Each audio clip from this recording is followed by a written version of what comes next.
I left, and the next journey I went on was I went to Asia Minor and to Ephesus. Have you heard of Ephesus? For me, it was the best place of all, the best time in ministry, because more churches were started and more people came to Jesus and were baptized. It was wonderful. I spoke every day in a great lecture hall. In fact, they said at one point, they think everyone in Asia Minor had come to hear me speak. I don't know if that's true, but they say I'm an unattractive speaker. But as you're finding out, I am a long-winded one. They knew it there because I would talk for hours and hours. Well, when I was there in Ephesus, I learned of a place that was there called the Temple of Artemis. Have you heard of this place? Yes? This was the temple to the great pagan goddess of fertility. It was one of the wonders of the ancient world. And when I saw this pagan temple, I was there seeing peoples come from all over the known world. They were coming and they were praying to this pagan goddess saying, we need to be fertile. We want to have children. They're praying. And I would say to them, you don't pray to a pagan God. You pray to the God you come to through Jesus, the God who created you. That's who you go to and you pray to be fertile. You pray to God through Jesus. Well, they became very angry at me because they were losing money.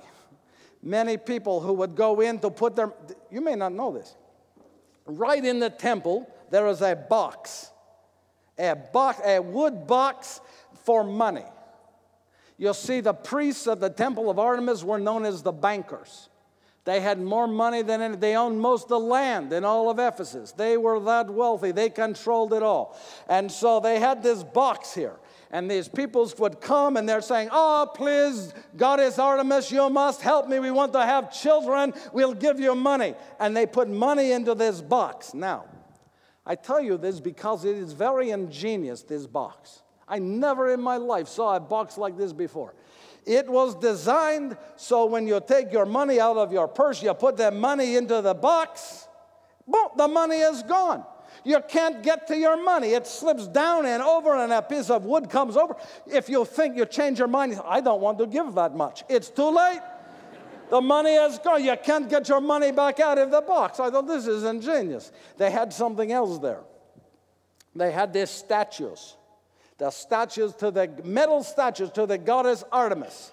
And do you know that peoples were buying these statues to this pagan goddess to take home and to pray to? Does that even make sense to you? I said, you don't buy these statues to this pagan goddess. You pray to God through Jesus. And do you know, they got madder at me because they started selling less and less and less statues.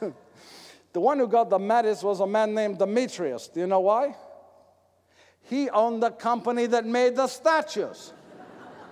And he was so angry he was losing business because of me. So he told his people, he says, you go and you get him and you beat him and you get him out of this town. Well, they came and they took two of my disciples. They dragged them through the streets and they beat them nearly half to death. And then they came back to me. And as they were coming to get me, to beat me, the city officials came and stopped this. We will have none of this here, no mob rule here. And so they left and they departed, and shortly thereafter I left. But as I told you, Ephesus was a wonderful place, a coming together of churches.